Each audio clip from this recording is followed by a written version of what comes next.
గౌరవ ముఖ్యమంత్రి వర్యులు శ్రీ రేవంత్ రెడ్డి గారికి,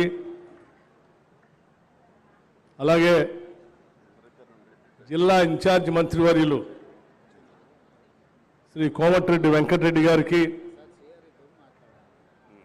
మరో మంత్రివర్యులు ఉత్తమ్ కుమార్ రెడ్డి గారికి, మరో మంత్రివర్యులు తుమ్మల నాగేశ్వరరావు గారికి, మరో మంత్రివర్యులు దుద్దిల్ల శ్రీధర్ బాబు గారికి, మరో మంత్రివర్యులు పొంగులేటి శ్రీనివాసరెడ్డి గారికి,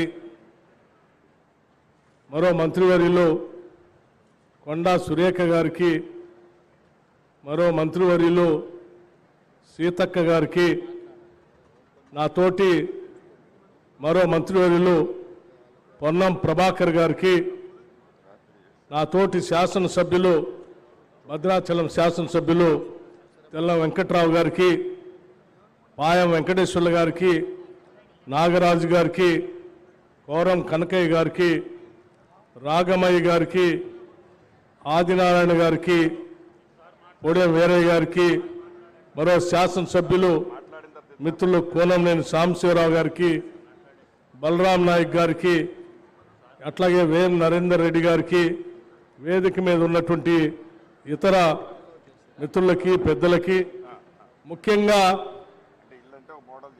ఈనాటి ఈ ప్రభుత్వ కార్యక్రమంలో భాగంగా ఇందిరమ్మ ఇళ్లకు సంబంధించి లబ్ధిదారులుగా ఇక్కడికి వచ్చేసినటువంటి లబ్ధిదారులందరికీ, పాత్రికేయ మిత్రులకి, వివిధ రాజకీయ పార్టీల నాయకులకి అందరికి కూడా ముందుగా నా హృదయపూర్వకమైనటువంటి నమస్కారాలు. నిజంగా ఈ రాష్ట్ర చరిత్రలో ప్రత్యేక రాష్ట్రం ఏర్పడిన తర్వాత సువర్ణాక్షరాలతో పేదవాళ్ళందరూ కూడా రాసుకొని గుర్తుంచుకోదగినటువంటి రోజు ఇది. సాక్షాత్తు భద్రాచలం శ్రీ సీతారామచంద్ర స్వామి వారి సన్నిధిలో ఒక దశాబ్ద కాలం పాటు ఈ రాష్ట్రంలో ఉన్నటువంటి పేద ప్రజలు ఎదురు చూస్తున్నటువంటి ఇళ్ల కార్యక్రమానికి, సొంత ఇంటి కళను సాకారం చేయటం కోసం కాంగ్రెస్ ప్రభుత్వం ఇందిరమ్మ రాజ్యం రాష్ట్ర ముఖ్యమంత్రి రేవంత్ రెడ్డి గారి నాయకత్వంలో రాష్ట్ర మంత్రివర్గం యావత్తు ఈ నిర్ణయం తీసుకొని ఇచ్చిన మాట ప్రకారం, చెప్పిన గ్యారంటీ ప్రకారం ఈరోజు ఇళ్లకు సంబంధించి, ఇందిరమ్మ ఇళ్లకు సంబంధించి అధికారికంగా ఇక్కడ లాంఛనంగా లాంచ్ చేసేటువంటి కార్యక్రమం జరుగుతున్నందుకు నిజంగా చాలా సంతోషిస్తా ఉన్నాం. అంతేకాదు, ఆనాటి గత ప్రభుత్వాల హయాంలో కట్టినటువంటి ఇళ్లకు సంబంధించి కూడా ఆ ఇంటికి సంబంధించినటువంటి పత్రాలు పొందకుండా దశాబ్ద కాలం ఎదురు చూస్తున్నటువంటి లబ్ధిదారులకు కూడా ఆ పత్రాలు అందించే కార్యక్రమం కూడా ఈరోజు పెద్ద ఎత్తున తీసుకుంటున్నటువంటి సందర్భం.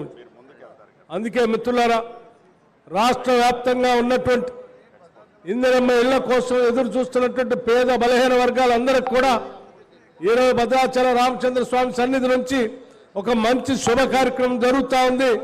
అందరికీ ఇళ్లు రాబోతున్నాయనేటువంటి ఆనందాన్ని సంతోషకరంగా ఇక్కడ సభా వేదిక నుంచి వ్యక్తపరుస్తూ ఉన్నాం.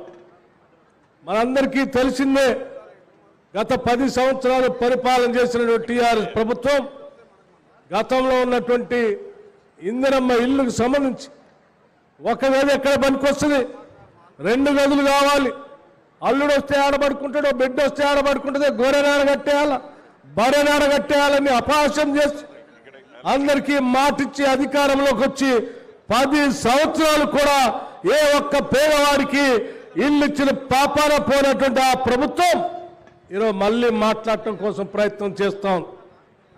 కాంగ్రెస్ పార్టీ గ్యారంటీలు ఇచ్చింది, ఇచ్చిన గ్యారంటీలు అమలు చేస్తుందా చేయదా మేమేమో పోరాటం చేస్తామని చెప్తా ఉన్నారు. వారందరికీ ఇక్కడి నుంచే సమాధానం చెప్తా ఉన్నాం. ఈరోజు మేము ప్రకటించినటువంటి గ్యారంటీలు మీకోసమో లేకపోతే మీ మెప్పు కోసమో మేము ప్రకటించలేదు. మేము చెప్పిందల్లా ఈ రాష్ట్ర ప్రజల బాధలను చూసి తెచ్చుకున్న తెలంగాణ రాష్ట్రంలో కొట్లాడి తెచ్చుకుంటే నిధులు నీళ్లు నియామకాలన్నీ కూడా పక్కదారి పట్టిపోతా ఉన్నాయి. మనం తెచ్చిన రాష్ట్రాన్ని కాపాడాలి. ఆ కాపాడుతూ ప్రభుత్వం ఏర్పాటు చేసి ప్రజల ఆకాంక్షలు నెరవేర్చడం కోసమే మేము 6 గ్యారంటీలు ప్రకటించాం. ప్రకటించిన ప్రతి గ్యారంటీని కేవలం 90 రోజుల్లోనే ఈరోజు పెద్ద ఎత్తున రాష్ట్రంలో అమలు చేసి చూపిస్తా ఉన్నాం.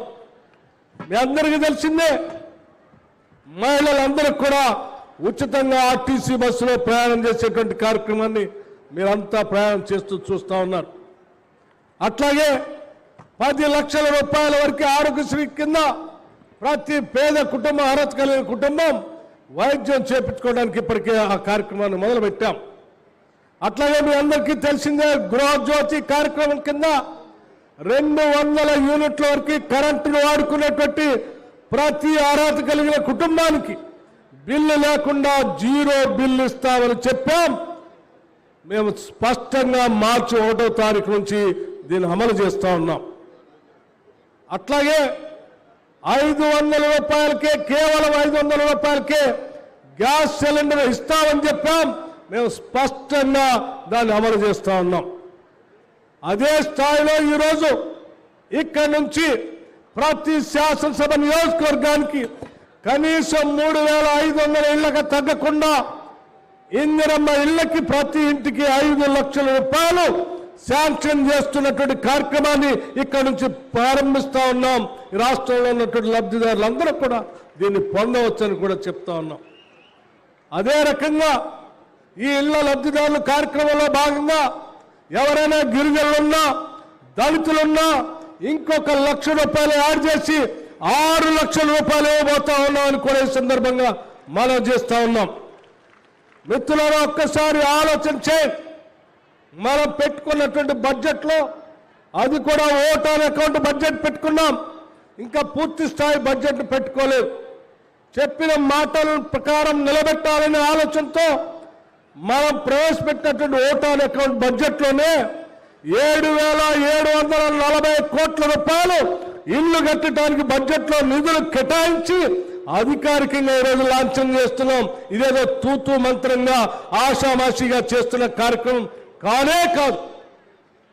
గత ప్రభుత్వాలు చెప్పినట్టుగా రూపాయి కూడా బడ్జెట్లో కేటాయించకుండా 10 సంవత్సరాలు మేము డబుల్ బెడ్రూమ్ ఇల్లు ఇస్తామని చెప్పి ఆశ పెట్టి ఎవరికి ఇల్లు ఇవ్వనటువంటి ఆ చరిత్ర కేవలం 90 రోజులు కాకుండానే చెప్పిన మాట ప్రకారం బడ్జెట్లో 7,740 కోట్ల రూపాయలు కేటాయించిన మాట తప్పకుండా ప్రతి శాసనసభ నియోజకవర్గానికి 3,500 ఇళ్లని కేటాయిస్తూ అధికారికంగా చేసేటువంటి ప్రభుత్వం ఈ ప్రభుత్వం. ఇందిరమ్మ రాజ్యానికి టీఆర్ఎస్ ప్రభుత్వానికి ఉన్న తేడా ఈ ఒక్కదానితోనే స్పష్టత వస్తూ ఉందని చెప్పి మీ అందరికీ నేను సవినయంగా మనవి చేస్తూ, ఇక్కడ లబ్ధిదారులకి అట్లాగే పేదవాళ్ళందరికీ, ఇల్లు లేనటువంటి వాళ్ళందరికీ ఇల్లు కావాలని కోరుకునేటువంటి అందరికీ విజ్ఞప్తి చేస్తా ఉన్నాను. దయచేసి ఈ ప్రభుత్వాన్ని ఆశీర్వదించండి. దయచేసి ఈ ప్రభుత్వానికి కావాల్సిన సహాయ సహకారాలు అందించండి. ఏ పేదవాళ్ళ కోసమైతే కాంగ్రెస్ పార్టీ 6 గ్యారంటీలు ప్రకటించి అనేక రకాలైనటువంటి ఆర్థిక ఇబ్బందులు ఉన్నప్పుడు కూడా ఏ ఒక్కదాన్ని కూడా వదిలిపెట్టకుండా రూపాయి పోగేసి దోబరా ఖర్చులు తగ్గించి చెప్పిన మాట ప్రకారం ప్రతి పైసా ఈ రాష్ట్ర ప్రజల కోసమే ఖర్చు పెడుతున్నటువంటి ఇందిరమ్మ రాజ్యాన్ని ఆశీర్వదించవలసిందిగా మీ అందరినీ నేను విజ్ఞప్తి చేస్తా ఉన్నాను. దయచేసి మీ ఆశీస్సులు, మీ విజ్ఞప్తులు, మీ అభినందనలు ఉన్నంత కాలం ఈ రాష్ట్రంలో పోగేసే ప్రతి పైసా ప్రజల కోసమే ఖర్చు పెడతాం తప్ప పాలకులు దోచుకున్నట్టుగా, గత ప్రభుత్వాలు దోచుకున్నట్టుగా ఈ రాష్ట్ర ఖజానాన్ని దోచుకోనివ్వు అని చెప్పి యావత్ మంత్రివర్గం అంతా కూడా ఈ రాష్ట్ర ప్రజలందరికీ కూడా మాటిస్తా ఉన్నాం. భద్రాచలంలో ఈరోజు ఉదయాన్నే లక్ష్మీ నరసింహస్వామి దేవాలయంలో యాదగిరి గుట్టలో దర్శనం చేసుకొని ఆ దేవుడికి ఇక్కడున్నటువంటి రాముడు వారిని దర్శనం చేసుకొని, అయ్యా ఈ ప్రభుత్వం పేదల కోసం సంకల్పంతో ముందుకు పోతా ఉన్నాం. ఏ ప్రజా సంక్షేమం కోసం అయితే ఇందిరమ్మ రాజ్యం రావాలని కోరుకున్నామో ఆ రావటానికి మీ ఆశీస్సులతో అధికారంలోకి వచ్చాం. వచ్చినటువంటి ఈ ప్రభుత్వం చిత్తశుద్ధితో ప్రజల కోసం పనిచేయడానికి సిద్ధంగా ఉంది. ఈ చేసేటువంటి కార్యక్రమానికి మెండుగా మీ ఆశీస్సులు కావాలని చెప్పి ఆ లక్ష్మీ నరసింహ స్వామి వారి ఆశీస్సులు, ఈ భద్రాచల సీతారామచంద్ర స్వామి వారి ఆశీస్సులు తీసుకొని ఈరోజు పేదల కోసం ప్రవేశపెట్టినటువంటి ఇందిరమ్మ ఇళ్లని మీ ముందు ఈరోజు ఆవిష్కరింప చేస్తా ఉన్నాం. అందుకోసమే చాలా సంతోషంగా కూడా ఉందని చెప్పి మీ అందరికీ నేను సవినయంగా మనవి చేస్తూ, ఇక భద్రాచలానికి సంబంధించినటువంటి అనేక అంశాలు ముఖ్యమంత్రి గారు మాట్లాడేటప్పుడు తప్పనిసరిగా అంశాలన్నీ మీ దృష్టికి తీసుకొని వస్తారు. కానీ గతంలో జరిగినటువంటి కార్యక్రమాలు మాత్రం 1-2 కార్యక్రమాలు మీకు గుర్తు చేయదలుచుకున్నాను. ఎందుకంటే ఈ భద్రాచలం పట్టణానికి కానీ, దేవాలయానికి కానీ, ఈ పరిసర ప్రాంతాల అభివృద్ధికి కానీ ఏ ప్రభుత్వం అయినా ₹1 ఇచ్చింది అంటే ఆనాటి కాంగ్రెస్ ప్రభుత్వాలే ఇచ్చాయి. భద్రాచలంలో ఐటీడీఏ పెట్టినా, భద్రాచలంలో ఆశ్రమ పాఠశాల పెట్టినా, భద్రాచలంలో డిగ్రీ కళాశాల పెట్టినా, భద్రాచలం పట్టణానికి మంచినీళ్ళు ఇచ్చినా, భద్రాచలం పట్టణానికి గోదావరి మీద బ్రిడ్జి కట్టించినా, లేకపోతే భద్రాచలం పట్టణానికి ఇంకొక బ్రిడ్జి తెచ్చినా, భద్రాచలం పట్టణానికి కరెంట్ ఇచ్చినా, ఆసుపత్రి పెట్టినా, లేకపోతే భద్రాచలం పరిసర ప్రాంతాలు అభివృద్ధి చేసినా, ఏమి చేసినా ఆనాటి కాంగ్రెస్ ప్రభుత్వాలు చేసింది.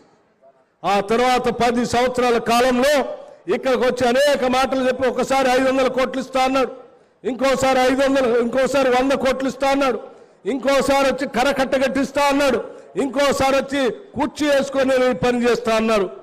మాటలు చెప్పారు తప్ప భద్రాచల పట్టణానికి ఏమీ చేయలేదు. కానీ మేము చాలా స్పష్టంగా చెప్తా ఉన్నాం. ముఖ్యమంత్రి గారు చెప్తారు, వారు స్పష్టత చాలా స్పష్టంగా ఉన్నారు. భద్రాచల పట్టణానికి కానీ ఈ పరిసర ప్రాంతాల్లో ఉన్నటువంటి మిగతా నియోజకవర్గాల అభివృద్ధి గురించి కానీ ఏం చేయాలనేటువంటి ఒక యాక్షన్ ప్లాన్ స్పష్టంగా ఉంది. తప్పనిసరిగా ఆ అంశాలన్నీ మీ దృష్టికి తీసుకొని వస్తాం. చెప్పటే కాదు, చేసే ప్రతి కార్యక్రమానికి కూడా మీ అందరూ ఆశీస్సులు ఇవ్వాలని చెప్పి మనస్ఫూర్తిగా కోరుకుంటూ సెలవు తీసుకుంటున్నాను. జై హింద్.